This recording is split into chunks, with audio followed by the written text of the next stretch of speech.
G'day, I'm Rob and welcome to A Life That Travels.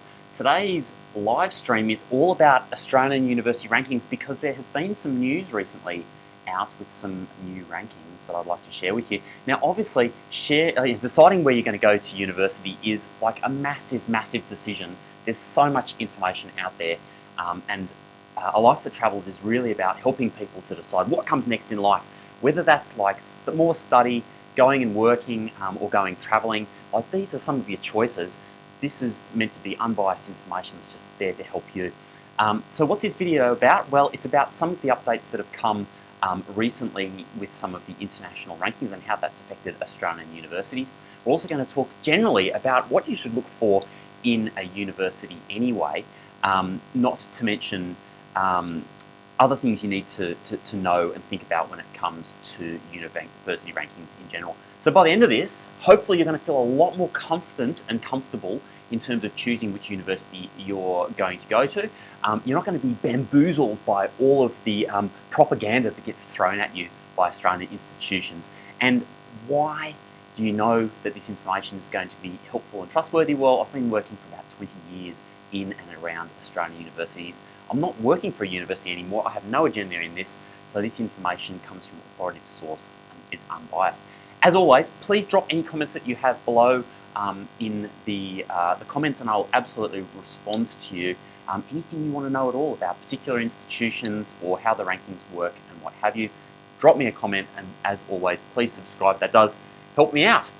Okay, so let's talk about university rankings and some of the things that you need to know.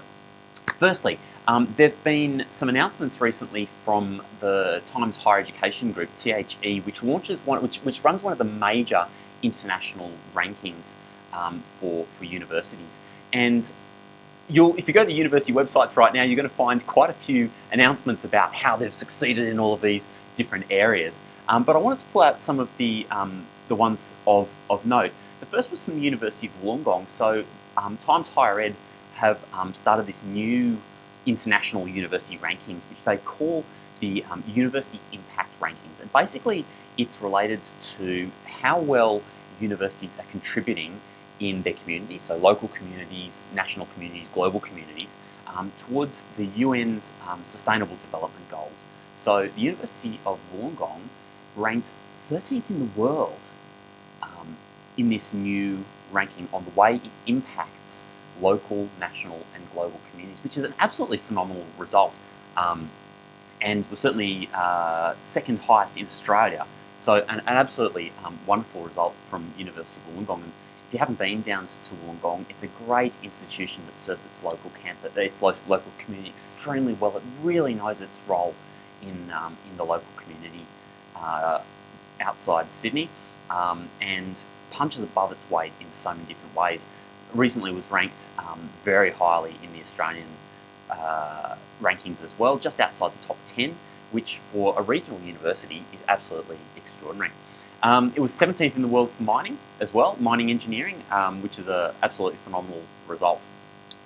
Next one I want to talk about, if we head over to the west, so Western Australia, some very good universities in the west. Firstly, Curtin University in the very prestigious Leiden University research rankings. So different rankings look at different things, and I'll talk about that in just a couple of minutes, how to understand the terminology around different rankings. But in the research rankings, Curtin University performed extremely well. It's basically jumped from about 400 to 500 in the world up inside the top 200. So Curtin has done a phenomenal job of improving its research output over recent years and continues to get stronger and stronger.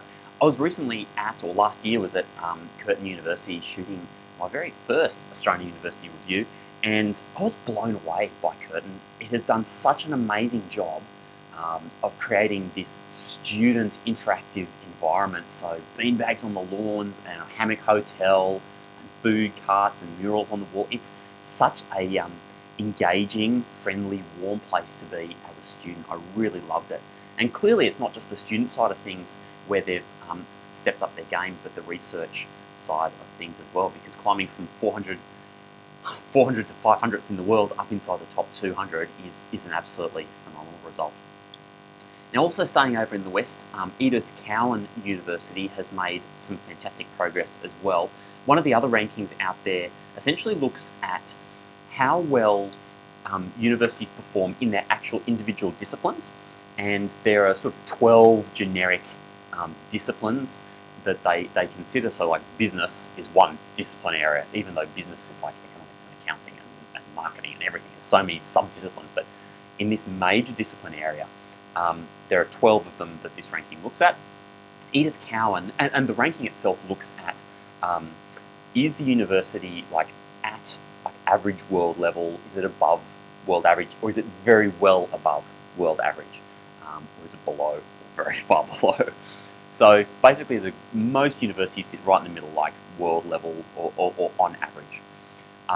Edith Cowan has managed to increase from 3 to 6 discipline areas the ranking of above world level or very high above world level. So essentially, it's doubled the number of academic discipline areas where it rates well above world standard, which is a fantastic result for, once again, an outer metropolitan institution.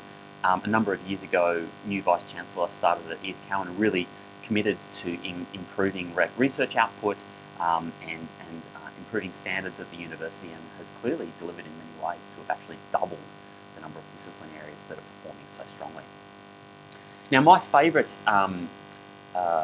rankings or information source for students in Australia at Australian universities is the Australian Government's Quality Indicators of Learning and Teaching, QUILT website, qilt.edu.au, qilt.edu.au. I will drop that in the show notes below. You can access that. This site is absolutely awesome when it comes to providing you real information that's come from Australian students who've studied in Australia at the particular institutions in all discipline levels, telling you about their experiences studying there. So QUILT, for example, looks at student satisfaction, how satisfied students have been studying particular discipline areas at particular Australian universities, undergraduate, postgraduate, different disciplines, you name it. So the wealth of data that you'll find and the unbiased nature of the QUILT resource, can't be understated. So absolutely check out QUILT. But one thing that they do every year is they look at the overall satisfaction ratings for different Australian universities, and the winners this year have been Bond University up on the Gold Coast, as well as the University of Notre Dame, which has campuses in Sydney and Perth and Melbourne, and I want to say Brisbane as well, but a number of campuses around the country.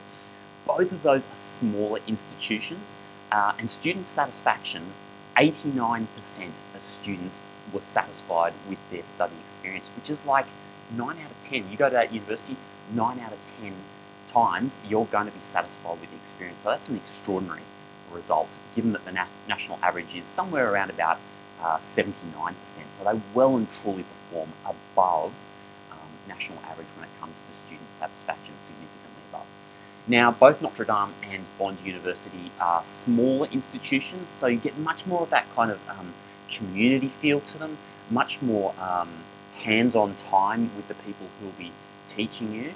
And so those are some of the reasons why student satisfaction runs absolutely so high at those institutions.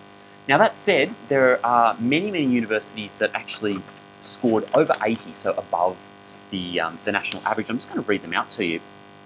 Bond, as we mentioned, Curtin University, who I've also mentioned, Deakin University down in Melbourne always performs really strongly.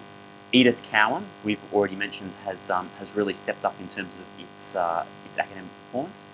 Federation University down in Ballarat, Griffith University on the outskirts of Brisbane and Gold Coast as well, excuse me. Murdoch over in Western Australia, Queensland Uni of Technology, Swinburne University also in Melbourne, University of Notre Dame, as we've mentioned before, the University of Queensland, University of South Australia, the University of New England up in Armidale in New South Wales. Fantastic institution, actually, really serves its local community as well.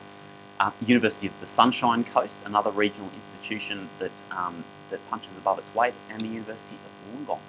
All of those institutions have scored over 80% student satisfaction. So 8 out of 10 people would recommend it to you. Now obviously, rankings are not everything, and I get asked all the time, like, how do you know if it's worth paying attention to a ranking or not? So here are some of the things that you need to know about the university rankings. Firstly, there are lots of them, and they're getting more and more all the time. And there's just so much information out there that it can be totally confusing and overwhelming to know exactly what you're looking at. The other thing you have to be super wary of is that every university will cherry pick the things that it's good at and promote it in the rankings like it's a world leader in a particular area, which is fantastic, and it may be, but don't let that fool you into thinking that that particular institution is great at everything, because it just might not be. The two of the longest standing and most reputable rankings out there, the Times Higher Education THE ranking has been going on for many, many years, and you'll actually find a link to that in the show notes below as well. THE has been going out for years, very reputable and long-term ranking scale, so definitely one of the more prominent rankings out there. And the other one is the Shanghai Jiao Tong ranking is very well regarded as well. Now, everywhere you go, people will dispute the methodology, because the way they work out these rankings is looking at things like maybe student satisfaction as part of it, but then also like research output, which basically means like how many research articles academics at that institution write, along with how many times those articles that have been written are referenced by other people. So if I write an article about cyclones or hurricanes, and 100 people around the world refer to my paper, that gives my paper more reputation, which increases my worth in the rankings. It also runs off surveys. So these companies, and they are private companies for the most part, that run these ranking, or universities that run these ranking programs, they'll actually send out surveys to thousands and thousands of academics around the world, to businesses, to independent organisations, asking them to rank particular institutions and particular discipline areas, trying to work out which institution is number one. You can find all sorts of different rankings. You can find like overall university rankings, you can find research rankings like the Leiden University one that I referred to earlier. That's a very reputable ranking based on research, university research output. You can find it on specific disciplines. We talked about earlier that Times Higher Ed are now released one on impact, like university impact on the world. So you can literally find a ranking for everything. And you must be conscious that if you're looking for something to support your decision to go to a particular institution, you're looking for data to support your decision, we call that a confirmation bias. A confirmation bias means you're basically looking for information and, oh, you found this piece of information that just confirms what you already believe. You will find it in one of the international rankings for sure. So, how do you choose an Australian university to study at? And that's such a good question. There are many things that should go into your decision to study at a particular institution. The first one, the academic discipline that you want to study. Now, in every ranking, you will find different information about different institutions. Look into the details. Just because University of Melbourne or the ANU are ranked like number one in Australia doesn't mean in your particular discipline, academic area where you want to study, that they are the best. So always look at the detail of how an institution performs in the discipline that you want to study. Once again, the QUILT website, qilt.edu.au, has absolutely definitive information sourced from students who have studied those disciplines at that institution. So check that out as a first point of call to see if for your discipline area, this is an institution that you want to study at. Now, if you think about it, university is partly about the studies that you'll do, absolutely, in fact a large part, but it's not everything. University is also about the extracurricular experiences that you'll have, the work experience that you'll gain, the leadership and international skills that you might gain while you're there. So extracurricular activities and things that happen outside the classroom are, in my view, as important as the academic experience that you'll have inside the classroom. And if you'd like an analogy for that, it's like your degree and how well you perform at university will get you a job interview. You want to go and get a job, work with a company? Sure, a good degree from an Australian university where you perform pretty well will get you an interview. But when you're sitting in the chair opposite somebody who's quizzing you about your suitability for that role, and they're asking you questions about your experience, it ain't your degree that's going to get you the job. It's all the other stuff that you've done throughout your time at university that will help get you over the line. So when you're considering an Australian university, some of the things that I'd strongly encourage you to look at include clubs and societies. Does the university have really good clubs and societies available that will actually meet your needs and your interests? And things like the student unions, the student guilds will often host pages that tell you all of the clubs and societies that are available. Look for those sort of things. Does the university have a really good career development program? So does it train you on presentation skills and interview skills? Does it give you opportunities to join leadership programs?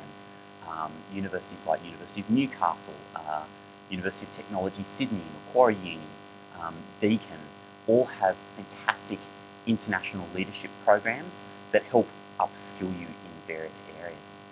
Student exchange, overseas study, such an amazing way to add extra experience to your resume and increase your skills before you get out into the workplace.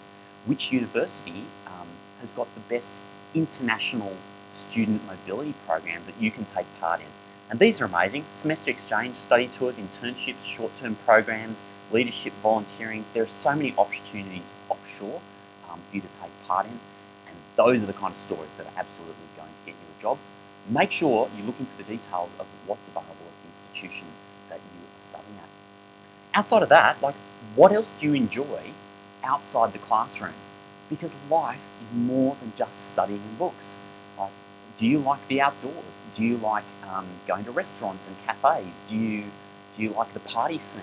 Do you just want to work? Do you just want to like hustle and start a side business and be part of an entrepreneurial environment?